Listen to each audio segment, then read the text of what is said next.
Hey guys, guess who's back? I feel like it's been forever since I've actually sat down to film a video, so I'm feeling a little weird right now, but I don't care. I really want to film a video. It's been a hot minute since this has happened.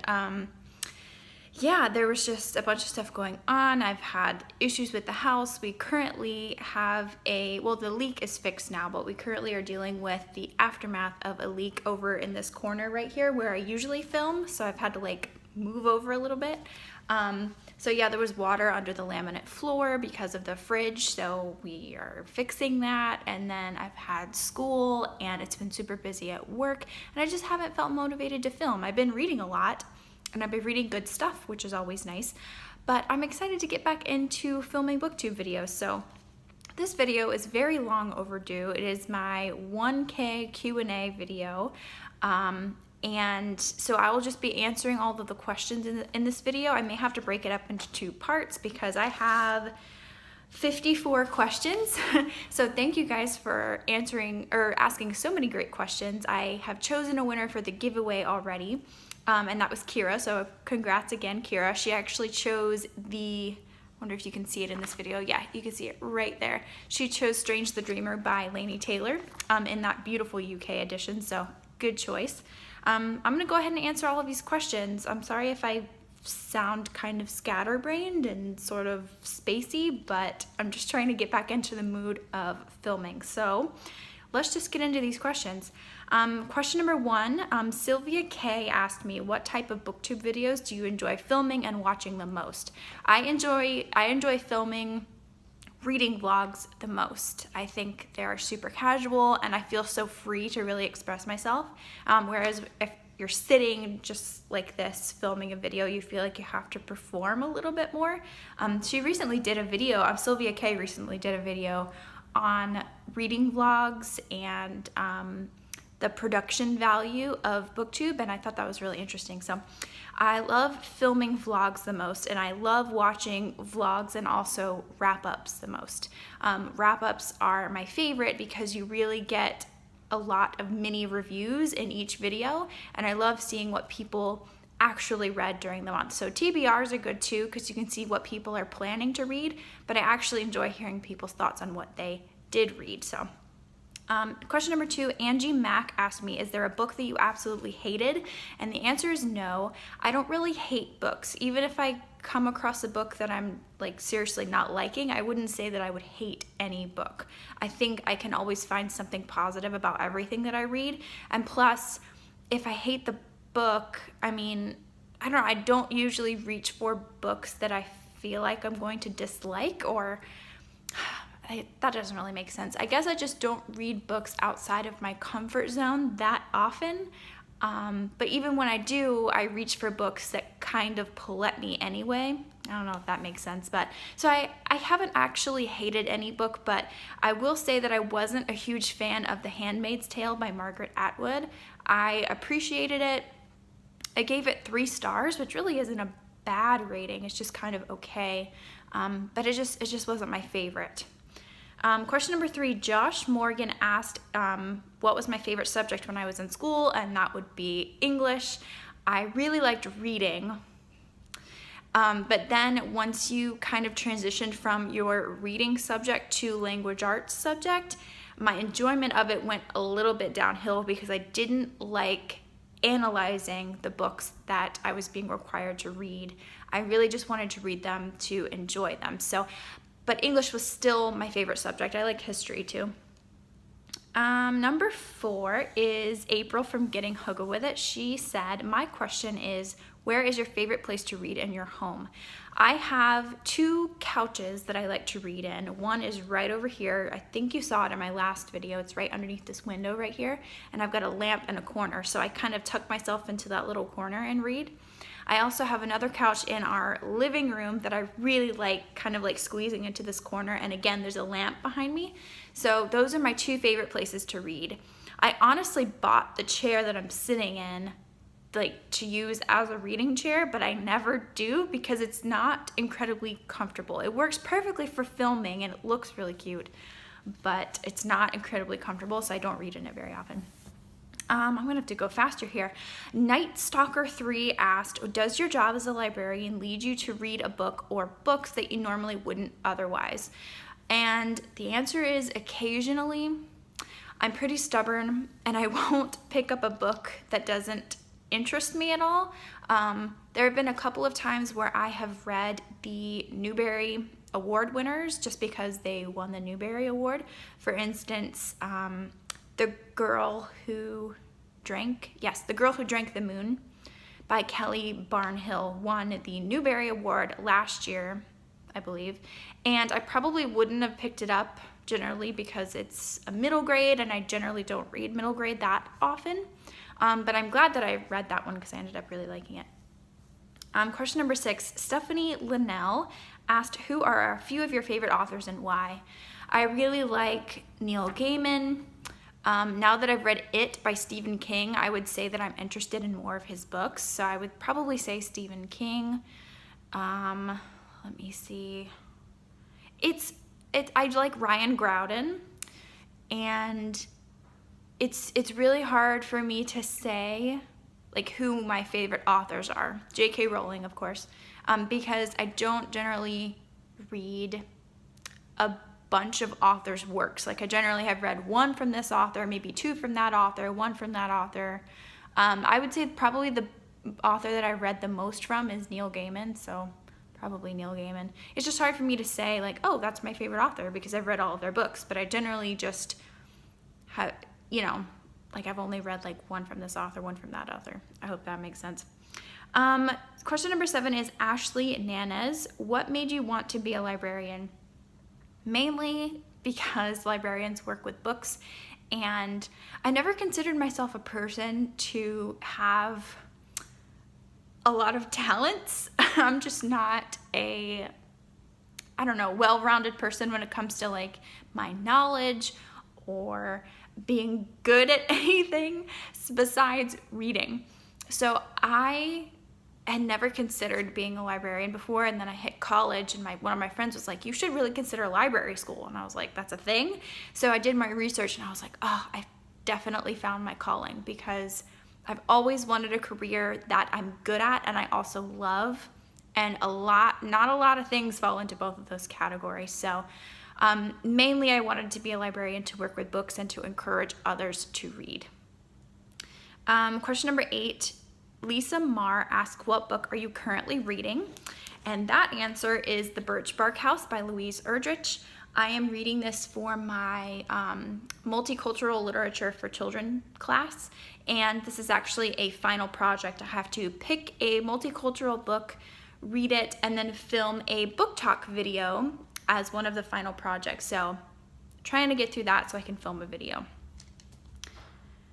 Question number 9, Pernilla J asks, what is the most common question you get in your job as a librarian? Well, it differs depending on what kind of librarian you are and what I'm actually doing that day. So if I am in my own area, if I'm working with the kids or the teens, they usually ask, do you have Diary of a Wimpy Kid? And yes, I do. That's a really common question. They also need a lot of help sometimes working the iPads and making sure the headphones are working. Science projects are also a really common question in my area. All of the schools require the kids to have a science project and enter it into contests and things like that. So as soon as science project season starts, all the kids come rushing in saying, I need a book on this, I need a book on that. So that's another common question. Question number 10, Lindsay over at The Wandering Reader asks, what's the most popular book taken out at your library? And also, what's your favorite movie? It's hard for me to say what is the most popular book taken out. I'd have to actually ask the IT department to run a report and figure that out. But in the children's section, I can definitely say that Rick Riordan is super popular. Jeff Kinney, who wrote the Diary of a Wimpy Kid books, is super popular. The Dork Diaries books are popular. And also, oh my goodness, Pete the Cat. He is a little black cat. He is a picture book series written by James Dean and Eric Litwin. And the two authors have written this series on an actual cat. It's one of the authors' actual cats. His name is Pete, and it's incredibly, incredibly popular. I'll insert a few pictures in here. You might have seen it around if you know picture books at all, but that's incredibly popular. I can't tell you how many times I get asked in a week, do you have Pete the cat? And the answer is yes, but he's nearly always checked out. And then my favorite movie, that's hard. That's like asking what your favorite book is. And I've actually had that question too. If I had to pick one, it's kind of a tie between the first Pirates of the Caribbean movie and the Lord of the Rings as a whole. I'm not even going to try to break them up into three. Although if I had to pick, it would probably be the Fellowship of the Ring. So one of those. But I also really love The Green Mile. And I really love The Polar Express too. Oh, and Beauty and the Beast. I love Beauty and the Beast. One of those.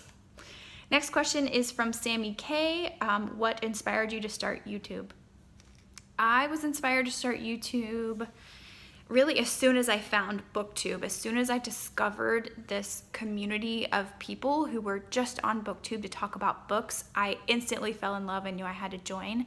And also, I didn't really have a lot of people in my real life that were avid readers like me. So what inspired you to start YouTube? Probably just that desire for a bookish community and to encourage others to read and to show off my favorite books as well. Next question is from Busy Nate, and they asked, what inspires you and what keeps you going? I'm gonna have to say my Lord and Savior, Jesus Christ. He is, a lot of the time, the only thing that keeps me going when it comes to motivation and sometimes even getting up in the morning and staying inspired at work and just being generally encouraged. Like, Jesus just... he saves me. And then I would also say, I would have to say my husband, Danny or Daniel. He is fantastic and wonderful and my best friend. So he's a very close second to that as well.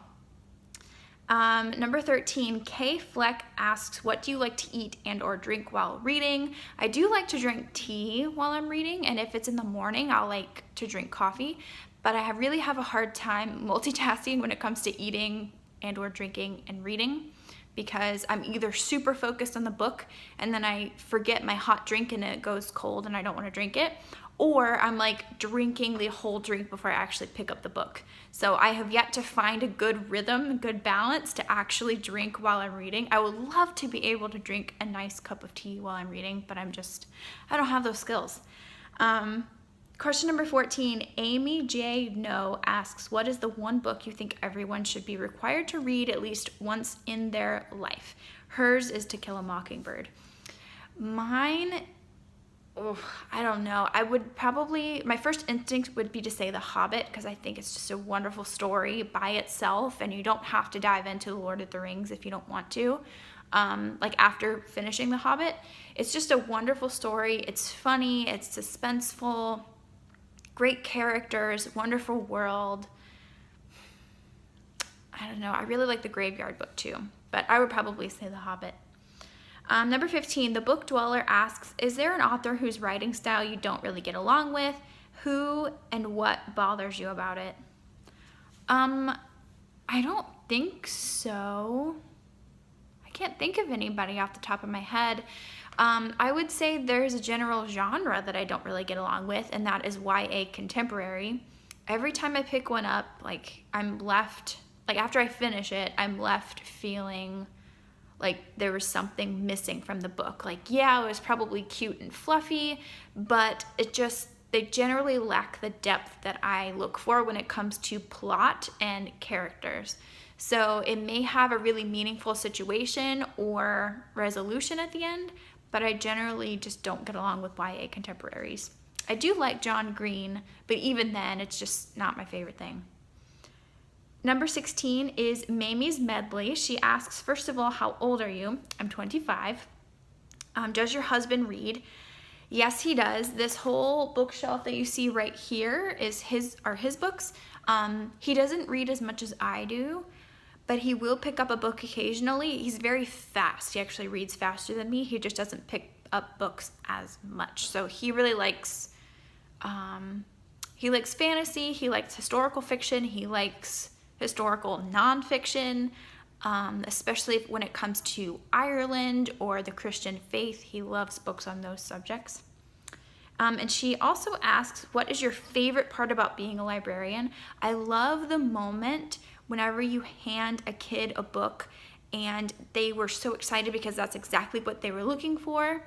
Or I really like it when a family or a parent comes back and says, thank you so much for recommending that book to my child. They didn't like reading before, but they really, really liked that book. I've had that happen 2 or 3 times, maybe three or four times since I've been at my current library, and I just love that feeling. I kind of take that on as a personal challenge whenever the parent says, hey, my kid hates reading, and I'm just like, really? Let me see about that. That's always fun.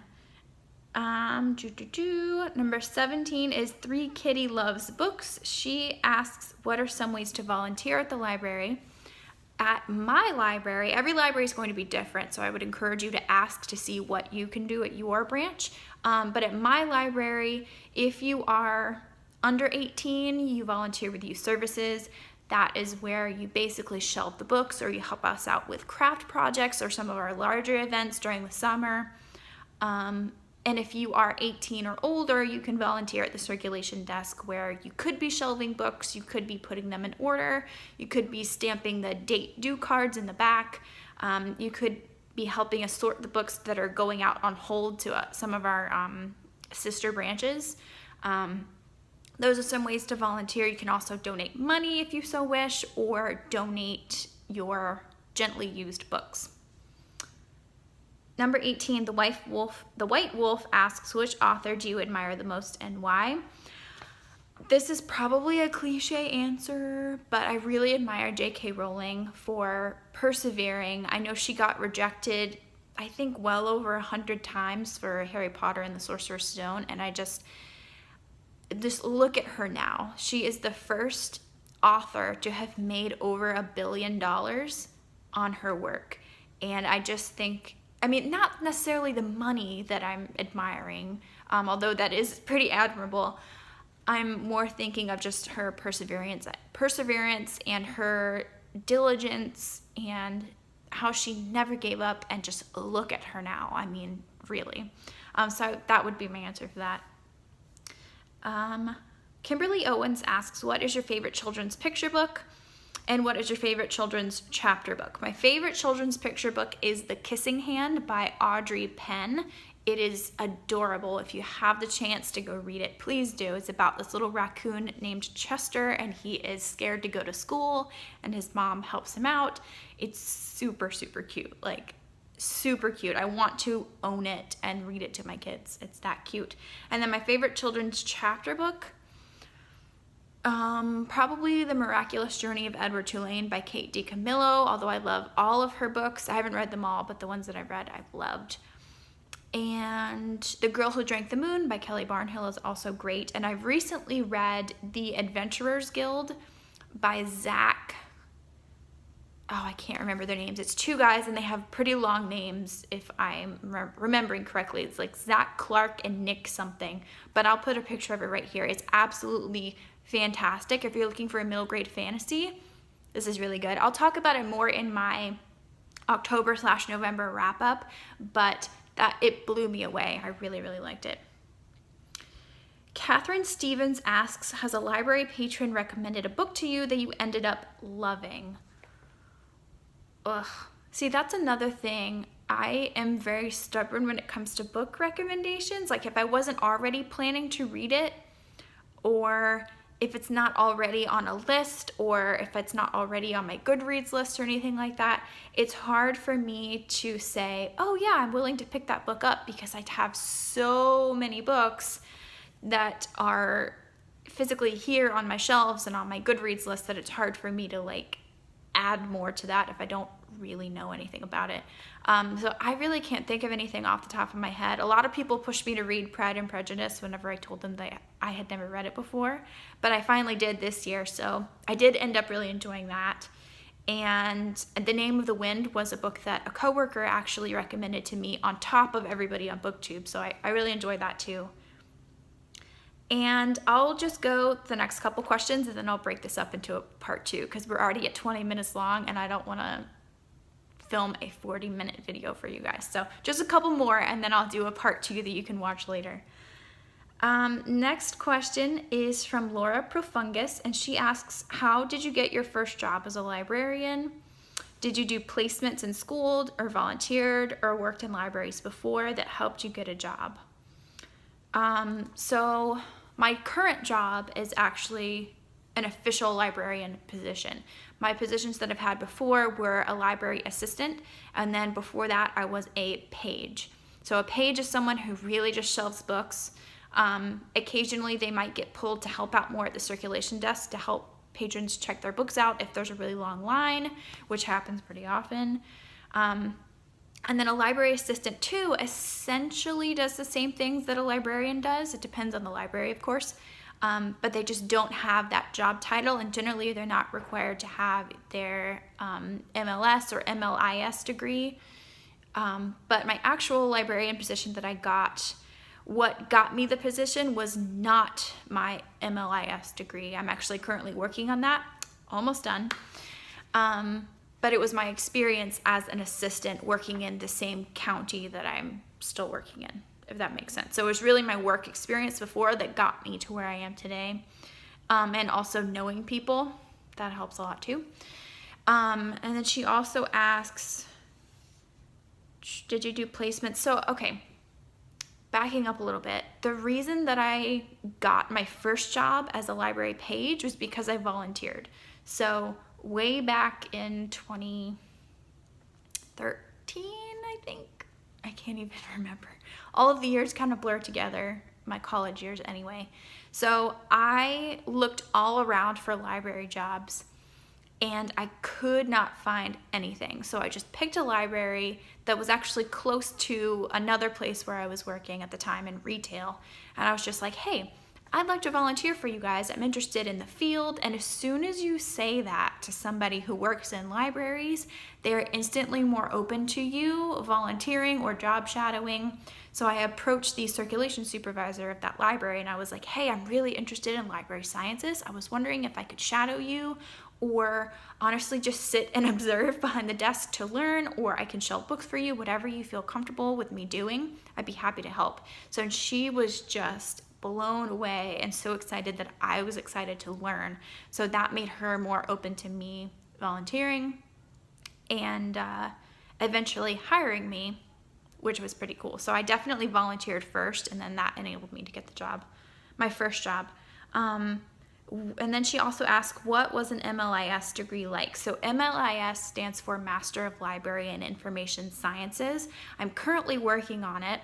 I'm almost done. After this semester, I'll have 3 more classes to go. Hopefully I can be graduated by the end of next summer, but working full time and also having classes and a house and a husband. Luckily, I don't have kids yet. I really want to have school finished by the time we even think about having kids. Anyway, that's a whole other topic. So she was asking what it was like, and honestly, everybody's experience with an MLS or MLIS degree is going to be different depending on their library experience. So I started my degree while already being employed by a library system. So that has helped me immensely. If you were trying to get your degree, but you're not already working in a library, it's gonna be a lot harder because you don't have access to the same resources. I mean, you do, because you could always visit a library and job shadow somebody or interview someone for an assignment. But for me, I already know a lot of the stuff that my classes were teaching me in my degree. So I'm not going to say that like I didn't learn anything, because I definitely have when it comes to like technical things and building MARC records, which is basically like the record for a book in a catalog system and all the information that it needs to be able to like pop it up on a computer screen if you're typing in like keywords or something. I hope that makes sense. So I did learn a lot of technical things, but a lot of the customer service ideas, the program ideas, how to work the reference or children's desk, knowledge of that, because I've already been working in the field, it's really helped me, because I've already experienced that in real life versus like somebody trying to teach it to me in class. I really hope that makes sense. So I'm not gonna say that my degree has been easy, but it hasn't been entirely challenging because I already have a lot of library experience. So somebody who is working in a completely different field and trying to get their library degree, it's probably going to be more challenging because you're not already in it, if that makes sense. So if you're looking to get an MLIS degree, I would suggest volunteering at a library or trying your best to either get a part-time or a full-time job if you could find one. So that way, I mean, all of that experience is going to help you a lot in your classes. I'm going to go ahead and stop it there because this video is like 25 minutes long already. Stay tuned to part 2 of my 1K Q&A. It's just going to be a casual video, guys. I'm trying to get back into the swing of things. I hope you enjoyed it. Feel free to ask me any more questions down below if you want to. I'm kind of in a question answering mood right now. So I hope you enjoyed this video. Give it a thumbs up if you did, and I'll see you later. Bye.